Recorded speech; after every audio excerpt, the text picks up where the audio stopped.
خدمت شما بینندگان عزیز، مرسی که با یه قسمت از برنامه دیگه همراه دنیا پلاس شدید. برنامه امروزمون با برنامه‌های قبلی بسیار متفاوته. چون که یک گفتگوی اختصاصی با یه شخصیت شیرین داریم. همه شما عزیزان با ایشون آشنا هستین و با صدای ایشون خاطرات زیادی دارید.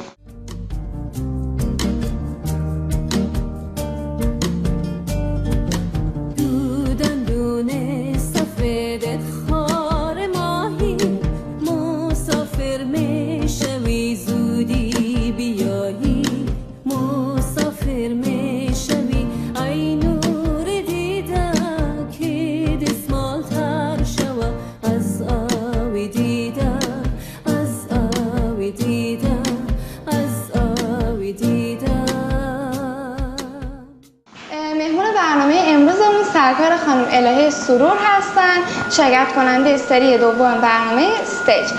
خانم سرور خیلی به دنیا پلاس خوش اومدین. مرسی عزیزم، مرسی از اینکه منو دعوت کردین و سلام میکنم به همه بیننده های عزیز دنیا پلاس و ممنون از اینکه منو دعوت کردین. خب وقت رو تلف نمی‌کنم، خیلی سریع میخوام برم سراغ سوالا. بفرمایید. خانم سرور اگه میشه خودتون رو واسه بینندگان ما، بیننده هایی که اولین بار هستش که تصویر شما رو میبینن، معرفی کنید، درباره زندگی هنریتون واسه بینندگان ما بگین. من الهه هستم. لندن زندگی میکنم. خب متولد ایران هستم، شهر اصفهان به دنیا آمدم و بزرگ شدم. پدر مادرم اصالتا افغان هستن و یک قسمتی از زندگی من در افغانستان هم سپری شد و بعد مهاجرت کردم اومدم و الان مقیم انگلستان هستم و 5 سال است که اینجا زندگی میکنم. دانشجو رشته انیمیشن هستم و به اضافه درس کار موسیقی انجام میدم، آواز میخونم، آهنگ میسازم و با گروه های مختلف، با پروژه های مختلف موسیقی و گروه های رقص کار میکنم اینجا در لندن. از این قبیل کارها. خب خانم سرور اصلا چی شد که شما تصمیم گرفتید برید برنامه استیج؟ اصلا این ایده از کجا اومد؟ من کار آوازخوانی رو از اول شروع کنم. خب زمانی که من شروع کردم به آواز خوندن فکر کنم 17 سالم بود و از یک برنامه شروع کردم، از یک برنامه معرفی شدم به نام برنامه ستاره افغان. بعد از برنامه ستاره افغان به هر حال یک سری موقعیت‌هایی برای من پیش اومد که بتونم بیشتر خودم رو معرفی کنم و توی این مسیری که پا گذاشته بودم رشد بکنم و موسیقی رو بیشتر دریابم و این یک پروسه به هر حال طولانی هستش که هر کسی که میخواد هنرمند بشه یا میخواد کار هنری انجام بده باید این پروسه رو طی بکنه. و بعد از برنامه ستاره افغان چندین آهنگ ریلیز کردم که متاسفانه بعد از اینکه مهاجر شدم یک وقفه خیلی طولانی ایجاد شد بین این فاصله بین برنامه ستاره افغان و الان. یک فاصله خیلی طولانی ایجاد شد که متاسفانه باعث شد که من یک مقدار دور بمونم از کار موزیکم و از مردم و مردم تقریبا منو فراموش کرده بودن، البته در مارکت موسیقی افغانستان. و زمانی که برنامه استیج شرکت کردم خب به هر حال میخواستم یک آدینس بیشتری منو بشناسم و با اون سرزمین، با اون مردمی که به هر حال من باشون بزرگ شده بودم و با اون مردمی که توی سرزمین زندگی میکردم که من درش به دنیا آمدم و بزرگ شدم، میخواستم که یک ارتباطی برقرار بکنم و برنامه استیج فکر میکنم این موقعیت رو برای من پیش آورد که من بتونم این ارتباط رو برقرار بکنم و دلیل اصلیش همین بود که میخواستم خودم رو معرفی بکنم به عنوان بخشی از اون سرزمین، از اون مردم، از اون تاریخ و از اون زبان و فرهنگ، تا من هم شناخته بشم بینشون و مردم بتونن در آینده کارهای هنری منو دنبال بکنن، چون به هر حال حالا قراره که من بخونم.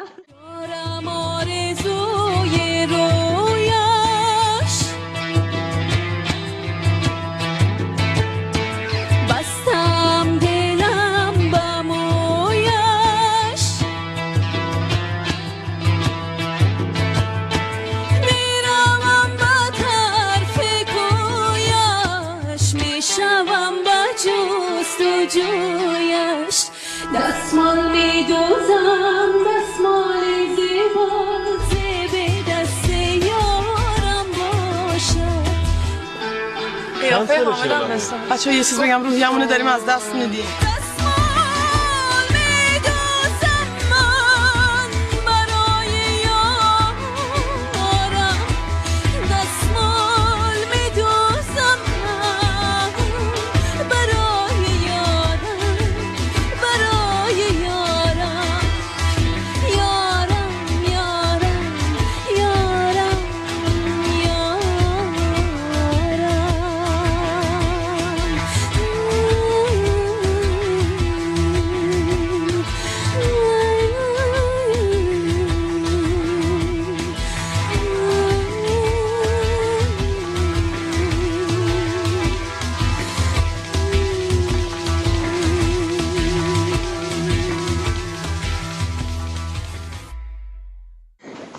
خانم سرور، برنامه استیج چقدر روی زندگی هنری شما تاثیر گذاشت؟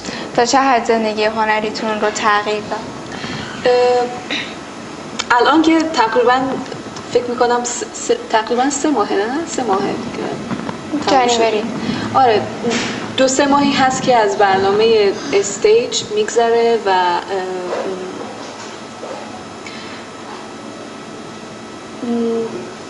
تغییر خاصی به اون صورت نه راستشو بخواین، چون که به هر حال تنها تغییری که میتونم بگم اینه که آدینس بیشتر پیدا کردم، کسایی هستن که منو میشناسن و به هر حال منو قبلا وقتی حتی توی لندن مثلا پیش اومده بود که بارها توی خیابون مردم با من مثلا صحبت کردن و گفتن که منو میشناسن و دوست دارن که کارهای منو در آینده بشنون. فکر میکنم تنها تغییرش توی کار هنری من همین هستش. به نظر من هنرمند باید شناخته شده باشه، یعنی مردم باید هنرمند رو بشناسن و دنبالش بکنن و کارشو بشنون و یا ببینن یا بخونن. به هر حال فکر میکنم بزرگترین تغییرش همین بود.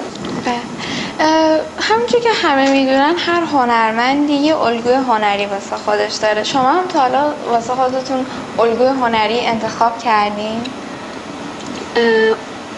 مسلما من وقتی جوانتر بودم به هر حال توی دوره‌های مختلف زندگی آدم چیزای زیادی میبینه، افراد زیادی رو میشناسه و به هر حال خودم شخصا در کاریر موسیقیم فکر میکنم خانم گوگوش و بیورک و یک سری بندهای مختلف دیگه که از لحاظ به هر حال موسیقیشون رو خیلی دوست داشتم بودن و همیشه تاثیر داشتن، الهام بخش بودن برام.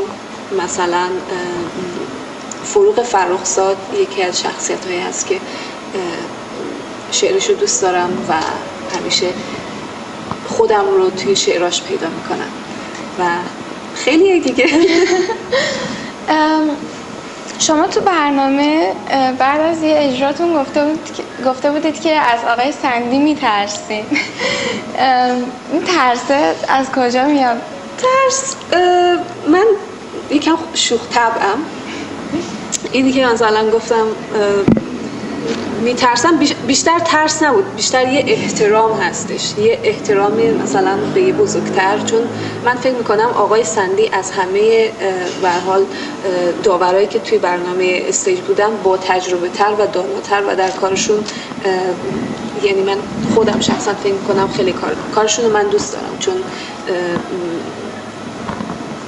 به هر حال یک آدمی هستن که سالهاست دارن کار موزیک انجام میدن و این ترس نبود، این بیشتر یک احترام هست. این مثلا یک حالتی هست که مثلا وقتی خودتو کوچک احساس میکنی در برابر مثلا یک شخصیت با تجربه مثل آقای سندی، بیشتر یک همچین حسی بود. و حالا من جور دیگه ترجمهش کردم، یکم کمدی تر ترجمهش کردم، اون احترام، اون حس که من مثلا به ایشون دارم.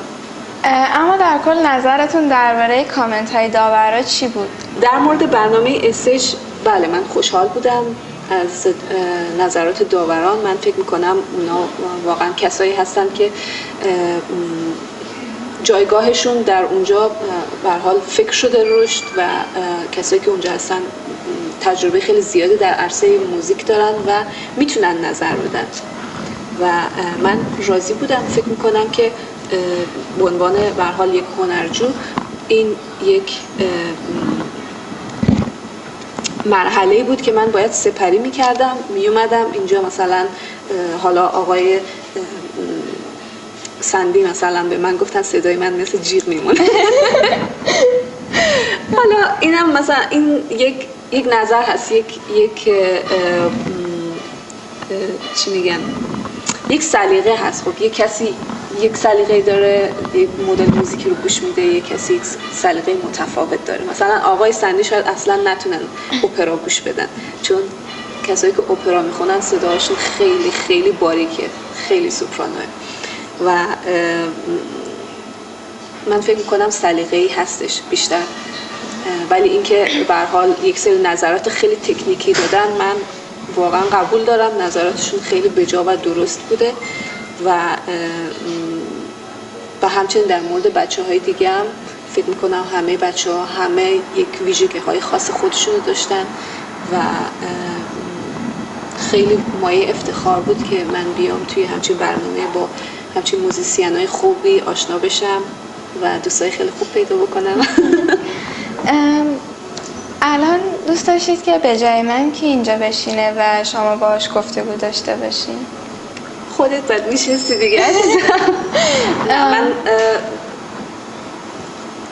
به هر حال هر مصاحبه یک دیدار با یک به هر حال ژورنالیست یا کسی که مصاحبه میکنه یک دیدار متفاوت هست، یک گفتگوی متفاوت هست. اینا سوالایی هست که تو داشتی و شاید اگر شخص دیگه می بود یک سری سوالای دیگه از من میپرسید، ولی من خوشحالم که الان اینجا هستم با خودت هستم. مرسی. من یه سری از دوستان پرسیده بودن که شما متولد چه ماهی هستین؟ من خردادیم، خیلی هم بدجور خردادیم.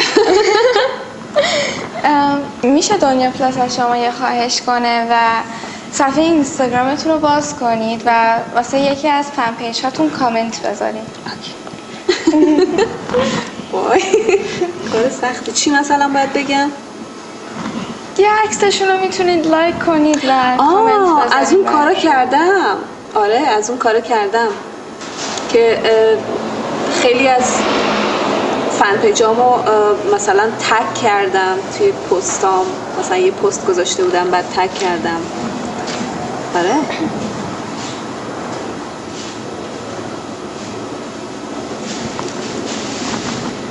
خب چه کار باید بکنم؟ پیج فن پیجتون رو باز کنید و واسهش یه کامنت بذارید.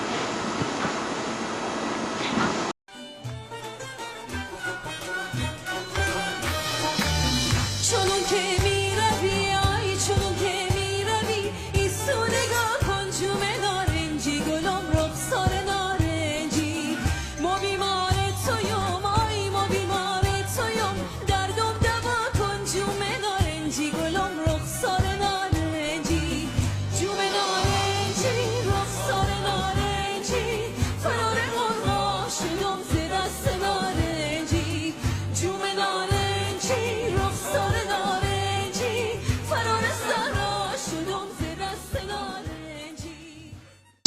وقتی که ناراحتین یا حالتون خیلی گرفته است چیکار میکنید که حالتون بهتر بشه؟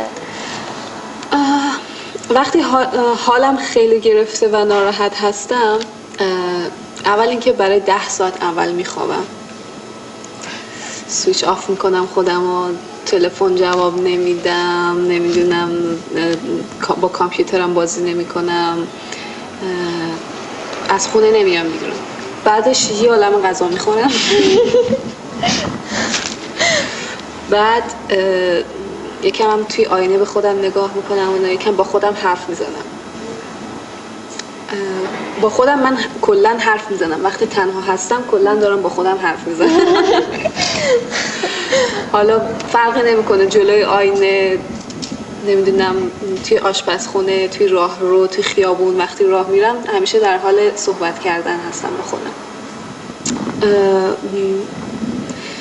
دریا خیلی حالمو خوب میکنه، غذا خوردن و سفر. خیلی دوست دارم سفر کنم. آدمی نیستم که بتونم توی یک شهر برای مدت طولانی دوام بیارم، باید همیشه در حال سفر باشم. گفتین آشپزخونه، آشپزیتون چطوره؟ آشپزیم خیلی خوبه. باید دعوتت کنم. چه غذاهایی رو خوب درست میکنی؟ من راستش رو بخوام خیلی غذای خاصی رو نمیتونم بگم که مثلا بگم قیمه اینطوری خیلی خوب درست میکنم. نه، من همیشه غذا رو خودم اختراع میکنم. مثلا قیمه میخوام درست کنم میشه شبیه یه غذایی که اصلا شاید هیچ وقت هیچ کس نخورده ولی طعمش خوشمزه است. یعنی برای دوستام که غذا درست کردم همیشه دوست داشتم. هیچ وقت غذای خاصی رو مثلا درست کردم ولی نمیتونم بگم که خیلی خوب درست کردم، چون که هیچ وقت شبیه غذای اصلی نشده، همیشه یک تغییری توش بوده. هدفتون واسه آینده کاریتون چیه؟ تو هنر تا چه حدی دوست دارید پیش برید؟ موسیقی همه زندگی منه. من سالهاست که تصمیم گرفتم کار موزیک انجام بدم و همچنان در حال به هر حال یاد گرفتن هستم در عرصه موسیقی و فیلم. دوست دارم فیلم بسازم. همونطور که گفتم من دانشجو رشته انیمیشن هستم.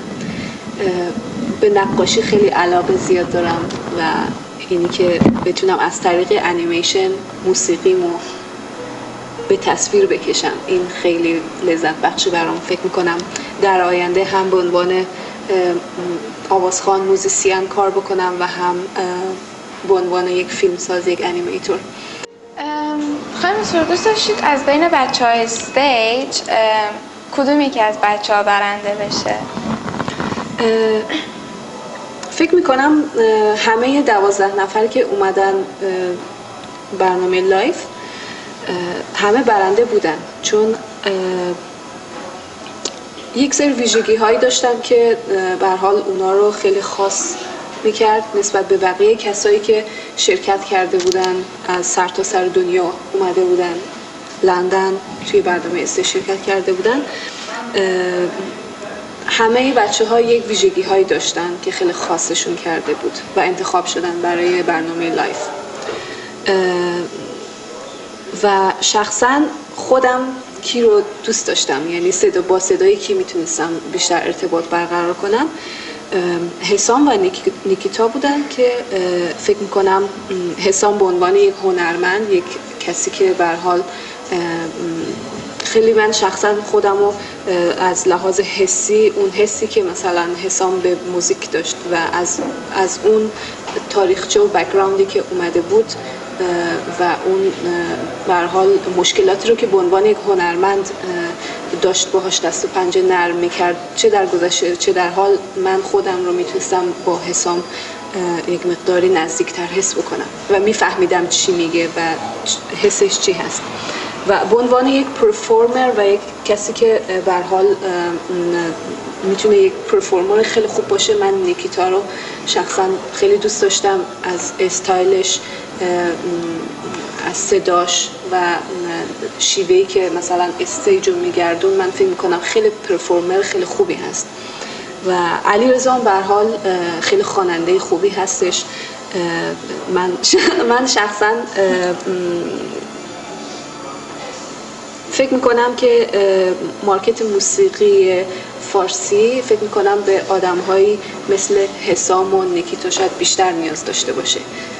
شخصا این حس منه، چون صداهای تکراری زیاد هستش و اون استایل تکراری زیاد هستش و فکر میکنم هنرمند باید یک ویژگی که داشته باشه خاص بودنش هست، اینکه از بقیه جداش بکنه و این قابلیت رو من توی حسام و نیکیتا بیشتر می‌دیدم.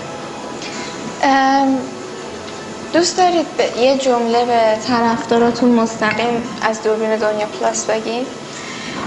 جمله من فکر میکنم خیلی خوشبختم که این همه دوستای خوب پیدا کردم. خیلی خوشبختم که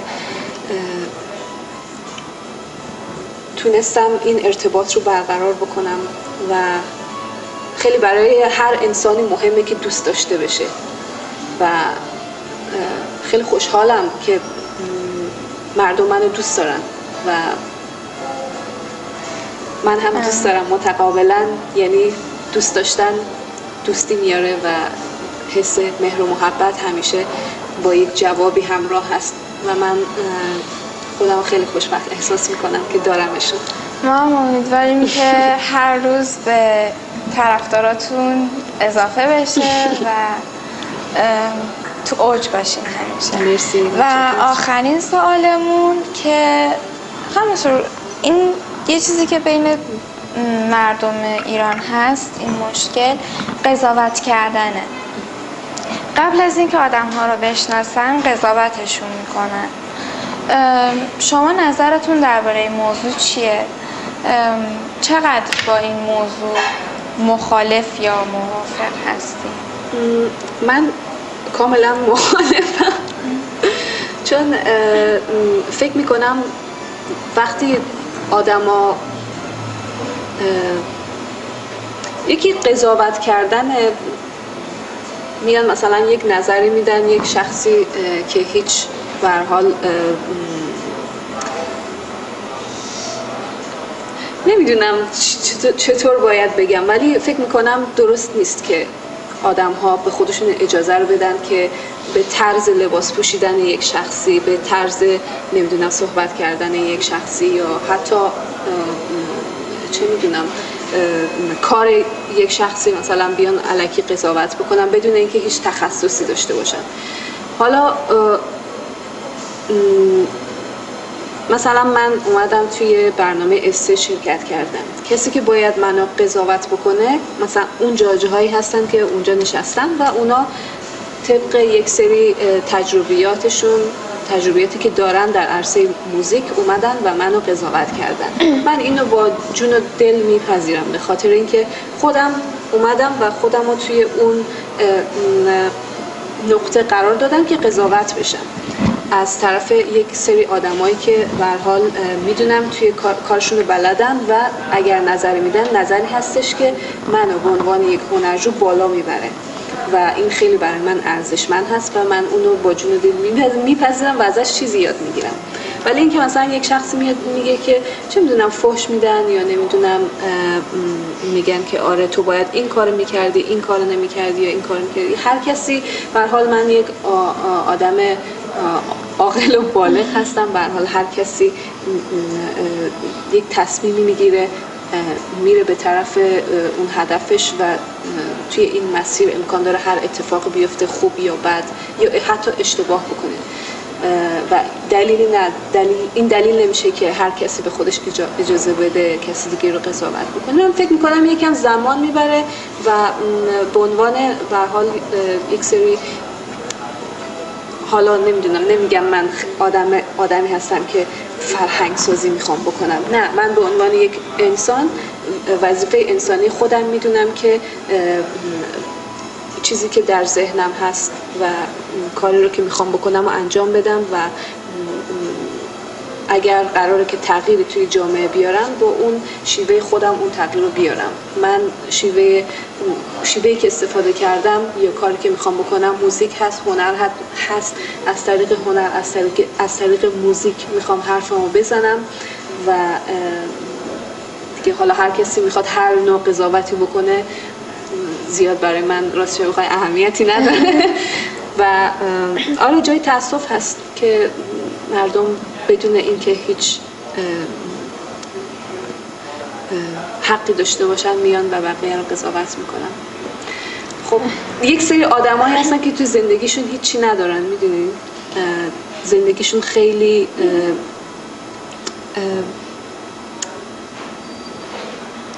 کمبود دارن، خیلی کمبودها توی زندگیشون دارن که نمیتونن با اون مبارزه کنن و میان اون کمبودها رو به شیوه های مختلف، حالا از طریق سوشال میدیا حتی مستقیم میان به صورت مثلا یک حرف بدی میزنن یا مثلا یک نظر خیلی بیجا و بیخودی میدن و خب کارش نمیشه کرد.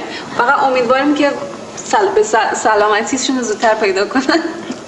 خب ما رسیدیم به آخر برنامه‌مون. اگه دوست دارید درباره آلبوم، تک آهنگ و کنسرت هاتون توضیح بدید، دوربین دنیا پلاس در اختیار شماست و صحبت آخر با بینندگان ما. در مورد برنامه ها من چند تا کنسرت دارم در لندن، ایتالیا و بلژیک. حتما دوستان تشریف بیارن. میتونن از طریق فیسبوک و اینستاگرام من تمام دیتیلز و اطلاعاتی که راجع به کنسرت ها هستش رو پیدا بکنن. همچنین ماه اکتبر که فکر میکنم ماه آبان فارسی میشه، قراره که آلبوم من ریلیز بشه و یک آلبوم مشترک هست با گروه کفایه که حدود 2 سال هست که من روی این آلبوم در حال کار کردن بودم و بالاخره تموم شده و قراره که ماه اکتبر این آلبوم نشر بشه.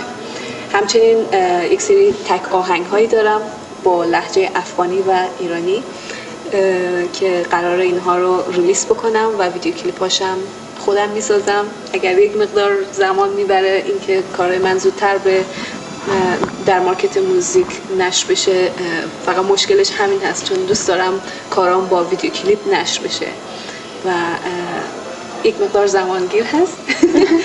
و ممنون از شما که منو دعوت کردین و خیلی خوشحال شدم از صحبت با شما و مرسی. خدا نگهدارتون. منتظر کارای من باشید دوستای خوبم. خدا نگهدار.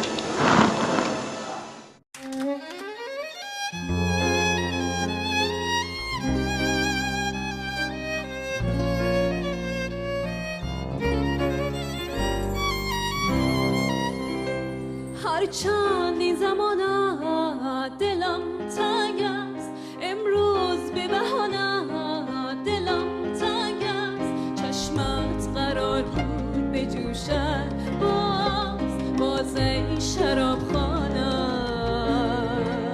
دلم تنگ است. مرسی که تا آخر برنامه همراه دنیا پلاس بودید. راه‌های ارتباطی ما اینستاگرام و تلگرام ما هستش.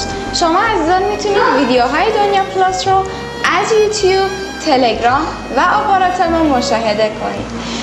از جناب آقای مسعود رضایی کلانتری تشکر ویژه میکنم که رستوران ارگ رو در اختیار ما گذاشتن که ما بتونیم یه گفتگوی جذاب رو برای شما عزیزان ضبط کنیم. این رستوران واقع در منطقه ایلینگ هستش و دوستانی که در لندن هستن پیشنهاد میکنم که به اینجا یه سر بزنن. پس تا برنامه دیگه بدرود.